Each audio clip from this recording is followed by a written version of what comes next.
ಈ ಯೋಜನೆಗೆ support ಮಾಡ್ತಿರ್ತಕ್ಕಂಥ MLA ಗಳಿಗೆಲ್ಲರಿಗೂ site ಕೊಡ್ತಾ ಇದ್ದಾರೆ ಅನ್ನೋ ಒಂದು ಆರೋಪ ಮಾಡಿದ್ರು ನಿನ್ನೆ ಕುಮಾರಸ್ವಾಮಿ. ಅವ್ನು ಮಾನ ಮರ್ಯಾದೆ ಇದ್ದರೆ ಹೇಳ್ಬೇಕು. ಇಂಥ ನಾನು ಹೇಳಿಲ್ಲ, ಒಬ್ಬ ಲೀಡರ್ ಆಗಿ ಒಬ್ಬ ಕೇಂದ್ರದ ಮಂತ್ರಿಯಾಗಿ ಇಂಥ ಕ್ಷುಲ್ಲಕ ಹೇಳಿಕೆಗಳನ್ನ ಕೊಡೋದು ಬಿಡೋಕೆ ಹೇಳ್ತೀವಿ. ನಿಮ್ಮ ಕೈ ಮುಗಿತೀವಿ, ನಿಮ್ಮ ಕೈ ಜೋಡಿಸಿ ಕೇಳ್ಕೊತೀವಿ. ಯಾರು ಆಮೇಲೆ ಸೈಟ್ ಕೊಡ್ತಾವ್ರೆ? ಅಸಹ್ಯ ಆಗಲ್ಲನ್ರಿ ಇಂಥ ಸ್ಟೇಟ್ಮೆಂಟ್ಗಳನ್ನ. ಒಬ್ಬ ಲೀಡರ್ ಆಗಿ ಲೆಟ್ ನಿಖಿಲ್ ಕುಮಾರಸ್ವಾಮಿ ಸ್ಪೀಕ್. ಆ ಥರ ಇನ್ನೊಬ್ರು ಯಾರೋ ಮಾತಾಡ್ತಿದ್ರಲ್ಲ, ಬೋಲ್ಟೆ ಬಿಡ್ತಿದ್ರಲ್ಲ, ಅವ್ರು ಮಾತಾಡಲಿ. ಒಬ್ಬ ಲೀಡರ್ ಆಗಲ್ಲ MLAಗಳಿಗೆಲ್ಲ ಸೈಟ್. ಚಿಲ್ಲರೆ ರಾಜಕಾರಣ ಅಲ್ವೇನ್ರಿ ಇದು? ಯಾವ MLA ಕೊಡ್ಕೋ ಆ ಥರ ಇಡಕ್ಕೆ ಕೇಳ್ರಿ. ಮುಂದೆ ನಾವು ರಾಜಕೀಯದಿಂದ ನಿವೃತ್ತಿ ಹೊಂತೀವಿ, ಇಲ್ಲ ನಾವೇ ನಿವೃತ್ತಿ ಹೊಂತಾರ ಕೇಳ್ರಿ. ರಾಜಕೀಯದಿಂದ ಏನಾದರೂ ಒಂದು ಇನ್ಸಿಡೆನ್ಸ್ ಆ ಥರ ಹೇಳಿದ್ರೆ ತೋರಿಸಿದ್ರೆ ನಾವು ರಾಜಕೀಯದಿಂದ ನಿವೃತ್ತಿ ಹೊಂತೀವಿ, ಅವ್ರು ನೀವು ನಿವೃತ್ತಿ ಹೊಂತಾರ ಕೇಳ್ರಿ. ಅಸಹ್ಯ ರೀ. ನೀವು ಕೇಳಬಾರ್ದು ಇಂತಷ್ಟೇ. ಅವ್ರ ಹತ್ರ ಇದು ಇಂಥವೆಲ್ಲ ಮೈಗಿಟ್ಕೊಂಡು ಹೋಗಬೇಡಿ. ಇವೆಲ್ಲ ಚಿಲ್ಲರೆ ಸ್ಟೇಟ್ಮೆಂಟು. ಕೊಡೋಕೆ ಹೇಳಿ ಆಧಾರನ, ಕೊಡೋಕೆ ಹೇಳ್ರಿ. ಅವ್ರ ಹತ್ರ ಇದ್ರೆ ಆಧಾರನ. ಚಿಲ್ಲರೆ ಸ್ಟೇಟ್ಮೆಂಟ್ ಇದು. MLAಗಳಿಗೆಲ್ಲ ಸೈಟ್ ಕೊಡ್ತಾರೆ ಇಲ್ಲಿ ಹೋರಾಟ ಮಾಡೋರು MLAಗಳಿಗೆ. ನಾಚಿಕೆ ಆಯ್ತದೆ ಇಂಥ ಅವರೊಬ್ಬರು ಕೇಂದ್ರ ನಾಯಕರು ಅಂತ ಮರ್ತುಬಿಟ್ಟವ್ರ ಅಂತ ನಾನು ಹೇಳೋದು, ಕೇಂದ್ರ ಮಂತ್ರಿ ಅಂತ ಮರ್ತುಬಿಟ್ಟವ್ರ ಅಂತ ನಾನು ಹೇಳೋದು. ಈ ಥರ ಚಿಲ್ಲರೆ ಸ್ಟೇಟ್ಮೆಂಟ್ಗಳು, ಕ್ಷುಲ್ಲಕ ಸ್ಟೇಟ್ಮೆಂಟ್ಗಳು.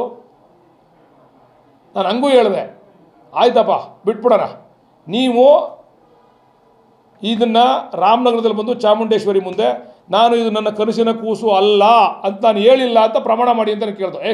ನಾನು ಹೇಳ್ಬಿಟ್ರೆ ಪ್ರಮಾಣ ಮಾಡೋಕ್ಕಾಯ್ತದ ಅಂತಾರೆ. ಮತ್ತು ದೇವ್ರ ಮುಂದೆ ನಾವು ಸಾಕ್ಷೀಕರಣ ಮಾಡ್ದೇನೆ ಬೇರೆ ಎಲ್ಲಿ ಮಾಡೋದು? ನೋಡಿ, ಹಿಂಗೆ ಹೇಳಿದ್ರಲ್ಲ ನೀವು MLAಗಳಿಗೆಲ್ಲ ಕೊಡ್ತಾರೆ ಸೈಟ ಅಂತ. ಇದು ನಮ್ಗೆ ಅಸಹ್ಯ ಅಂದರೆ ಇಂಥ ಸ್ಟೇಟ್. ನೀವು ದಯಮಾಡಿ ಅವ್ರು ಏನಾರು ಕೇಳ್ಕೊ ಅಂಥ ಪ್ರಶ್ನೆ ನಮ್ಮನ್ನು ಕೇಳಬೇಡ್ರಿ. ಅವರಂತೂ ಆ ಮಟ್ಟಕ್ಕೆ ಇಳಿದು ಮಾತಾಡಿದಾಗ ನಾವು ಆ ಮಟ್ಟಕ್ಕೆ ಇಳಿದು ಮಾತಾಡೋಕ್ಕಾಗಲ್ಲ ರೀ. ಕೈ ಮುಗ್ದು ಕೇಳ್ಕೊತೀನಿ. ಚಿಲ್ಲರೆ ಪ್ರಶ್ನೆ ಇದು. ಆಮೇಲೆ ಅಷ್ಟು ಸಾವಿರ ಸರ್ಕಾರಿ ಭೂಮಿ ಕಬಳಿಸ್ಬಿಟ್ಟವ್ರೆ. ಹೆಂಗ್ರಿ ಕಬಳಿಸೋಕ್ಕಾಯ್ತು? ಎಲ್ಲದಕ್ಕೂ ಲೆಕ್ಕ ಐತೆ. ಅಷ್ಟೊಂದಿತ್ತು ಭೂಮಿ. ಹೌದು, ಭೂಮಿ ಇತ್ತು ಸರ್ಕಾರಿ ಲೆಕ್ಕದಲ್ಲಿ. ಪ್ರತಿಯೊಬ್ಬ ರೈತನು ಬಂದು ತನ್ನ ಡಾಕ್ಯುಮೆಂಟ್ ಕೊಡ್ತಾವ್ನು. ಇವಾಗ ಅದು ಬಾಲಕೃಷ್ಣನ ಹೆಸರು ಮಾಡ್ಕೊಂಡಿದ್ದು ನೀನು ಪ್ರಶ್ನೆ ಮಾಡು. ರೈತರ ಹೆಸರಲ್ಲಿ ಆಯ್ತಾ ಇರೋದು ಅದು.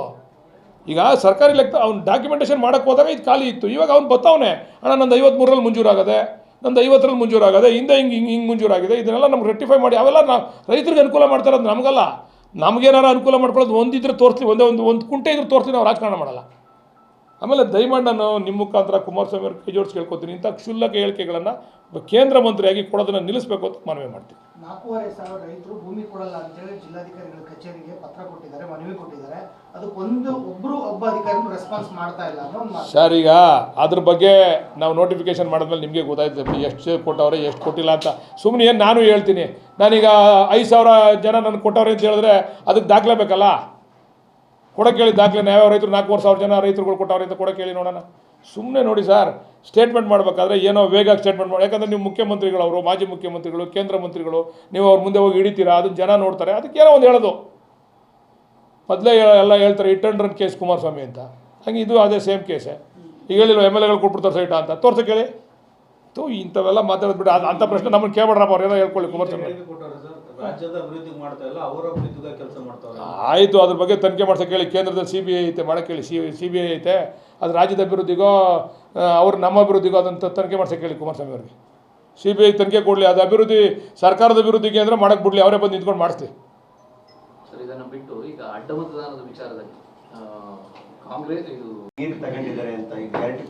ಈಗ ಅದಕ್ಕೋಸ್ಕರನೇ ಗ್ಯಾರಂಟಿ ಪರಿಷ್ಕರಣೆ ಮಾಡಬೇಕು ಅಂತ ತೀರ್ಮಾನ. CIG ವರದಿ ಬಂದ ಮೇಲೇ ಮುಖ್ಯಮಂತ್ರಿಗಳು ಮತ್ತು ನಮ್ಮ ಮಾಜಿ ಮುಖ್ಯಮಂತ್ರಿಗಳೆಲ್ಲ ಸೇರಿ ಚರ್ಚೆ ಮಾಡಿ ಇದು ತುಂಬ ದುರುಪಯೋಗ ಆಗ್ತಾಯಿದೆ, ಇದು ಸರಿಯಾದ ರೀತಿಯಲ್ಲಿ ಜನಗಳಿಗೆ ಯಾರಿಗೆ ಸಲ್ಲಬೇಕೋ ಅವ್ರಿಗೆ ಸಲ್ತಾ ಇಲ್ಲ ಅಂತಕ್ಕಂಥ ತೀರ್ಮಾನ ಆಗಿರೋದ್ರಿಂದನೇ ಈಗ ನಾವು ಅದನ್ನು ಪರಿಷ್ಕರಣೆ ಮಾಡಲಿಕ್ಕೆ ತೀರ್ಮಾನ ಮಾಡಿದ್ದೀವಿ. ಬಹುಶಃ ಇನ್ನೊಂದು 2 ತಿಂಗಳಲ್ಲಿ ಅದೆಲ್ಲ ಪರಿಷ್ಕರಣೆ ಆಯ್ತದೆ. ಪ್ರಾಮಾಣಿಕವಾಗಿ ಯಾರಿಗೆ ಸಲ್ಲಬೇಕೋ ಅವ್ರಿಗೆ ಸಲ್ತದೆ. ಪರಿಷ್ಕರಣೆ ಮಾಡೋವರೆಗೂ ನಿಲ್ಲಿಸಲ್ಲ. ಈಗ ಏನು ಹೋಗ್ತಾ ಇದೆ ಅದನ್ನು ಕೊಡ್ತಾನೆ ಇರ್ತೀವಿ. ಪರಿಷ್ಕರಣೆ ಆದಮೇಲೆ ಯಾರಿಗೆ ಸರಿಯಾದ ರೀತಿಯಲ್ಲಿ ಅರ್ಹರಿದ್ದಾರೆ ಅವ್ರಿಗೆ ಕೊಡ್ತೀವಿ. ಕಾರ್ಯಕರ್ತರು ಕೂಡ ಸ್ಥಾನಮಾನ ಪಂಚಾಯತಿ ಮಟ್ಟದಲ್ಲಿ ಕೊಡ್ತೇವೆ ಅಂತ ಹೇಳಿದ್ದಾರೆ ಸರ್, ಪರ್ಯಾಗಲ್ವಾ ಅಂತ. ಸರ್, ಈಗ ಒಂದು ಪಕ್ಷ ಬಲಿಷ್ಠವಾಗಿ ಬೆಳಿಬೇಕು ಅಂದರೆ ಕಾರ್ಯಕರ್ತರು ಭಾಳ ಇಂಪಾರ್ಟೆಂಟು. ಹೊರೆ ಸರಿದೂಗಿಸ್ತಕ್ಕಂಥ ಚಾಕ್ಯತೆ ನಮ್ಮ ನಾಯಕರುಗಳಿಗಿದೆ. ಆದರೆ ಕಾರ್ಯಕರ್ತರಿಗೂ ಕೂಡ ಬರೀ ನಾವೇ ಮಾಡೋದಲ್ಲ, ಕಾರ್ಯಕರ್ತರಿಗೂ ಕೂಡ ನಮ್ಮ ಸರ್ಕಾರ ಇದೆ ಅಂತಕ್ಕಂಥ ಆ ಒಂದು ಭಾವನೆ ಬರಬೇಕು ಅವ್ರಿಗೆ. ಅದಕ್ಕೆ ಕೊಡ್ತಾಯಿದ್ದೀವಿ ಅಷ್ಟೇ. ಈಗ ನಾವೇ MLAಗಳು ಹಾಕ್ಕೊಂಡು ನಾವೇ ಎಲ್ಲ ಮಾಡ್ಕೊಂಡು ಮಾಡಿದ್ರೆ ಏನು ಪ್ರಯೋಜನ ಆಗಲ್ಲ. ಕಾರ್ಯಕರ್ತರು ಕೂಡ ನಮ್ಮನ್ನು ಈ ಜಾಗದಲ್ಲಿ ಕೊಡಿಸಿರ್ತಕ್ಕಂಥವ್ರು ಕಾರ್ಯಕರ್ತರು. ಅದರಿಂದ ಅವ್ರಿಗೂ ಕೂಡ ಏನಾರು ಒಂದು ಸಹಕಾರ ಕೊಡಬೇಕು ಅಂತೇಳಿ. ಹಂಗಂತ ಏನು ಸರ್ಕಾರನ ದಿವಾಳಿ ಮಾಡಿ ಕೊಡೋದು ಅಂತಲ್ಲ. ಇರೋ ವ್ಯವಸ್ಥೆಯಲ್ಲಿ ಅವ್ರಿಗೂ ಕೂಡ ನಾವು ಸಹಕಾರ ಕೊಡಬೇಕು ಅಂತಕ್ಕಂಥದ್ದು. ಸಚಿವ ಸಂಪುಟ ವಿಸ್ತರಣೆ ಆಗಬೇಕಿದೆ ಸರ್, ಸಾಕಷ್ಟು ಒತ್ತಡ ಬರ್ತಾ ಇದೆ. ಮೌಲ್ಯಗಳು ಒತ್ತಡ ಆಗ್ತಾ ಇದ್ದಾರೆ, ಸಮುದಾಯ ಮಟ್ಟದಲ್ಲೂ ಒತ್ತಡ ಆಗ್ತಾ ಇದೆ. ಡಿ.ಕೆ. ಶಿವಕುಮಾರ್ ಅವರು ನಿನ್ನೆ ಹೇಳಿದ್ದಾರೆ, ಒತ್ತಡ ಆಗ್ತಾ ಇದೆ ನಮ್ಮ ಮೇಲೂ ಕೂಡ, ಪರಿಸ್ಥಿತಿ ಯಾರಿಗೆ ಕೊಡಬೇಕು ಅನ್ನೋದು ಗೊತ್ತಾಗ್ತಿಲ್ಲ ಅನ್ನೋಂತ ಮಾತನಾಡಿದ್ದಾರೆ. ಆಗ ತನಕ ಒತ್ತಡ ಇರ್ತದೆ, ಆದಮೇಲೆ ಎಲ್ಲ ಸರೋಯ್ತದೆ. ಆಗ ತನಕ ಎಲ್ಲ ಒತ್ತಡ ಇರ್ತದಲ್ವಾ. ಈಗ ಮುಖ್ಯಮಂತ್ರಿ ಆಗೋ ತನಕ ಒತ್ತಡ ಇತ್ತು ಎಲ್ಲರ ಮೇಲೆ, ಈಗ ಮುಖ್ಯಮಂತ್ರಿ ಆದ್ಮೇಲೆ ಸರೋಲಿಲ್ವಾ, ಹಂಗೆ ಅದು ಸರೋಯ್ತದೆ ಮಂತ್ರಿಮಂಡಲ ಆದಮೇಲೆ. ಸ್ಥಾನಕ್ಕೆ 3-4 ಜನ ಆಸ್ಪಿರೆಂಟ್ಗಳಿದ್ದಾರೆ. ಹೌದು, ಕೊಡೋಕ್ಕಾಗೋದು 33, 34 ಅಲ್ವ ಕೊಡೋಕ್ಕಾಗೋದು. ಏನು ಮಾಡೋ, ಎಲ್ಲ ಕಡೆ ಇರ್ತದೆ ಒತ್ತಡ. ನನಗೂ ಆಸೆ ಐತಪ್ಪ,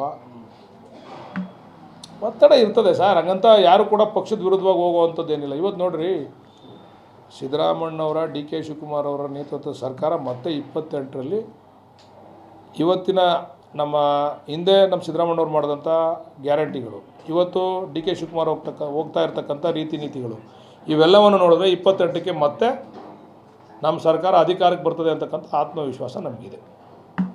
ನಿರ್ಭೀತ, ನಿಷ್ಪಕ್ಷಪಾತ, ವಿಶ್ವಾಸಾರ್ಹ ಸುದ್ದಿಗಳಿಗೆ ಮತ್ತೊಂದು ಹೆಸರಾಗಿರೋ ನ್ಯೂಸ್18 ಕನ್ನಡ ಈಗ ಆಪ್ನಲ್ಲೂ ಲಭ್ಯ ಇದೆ.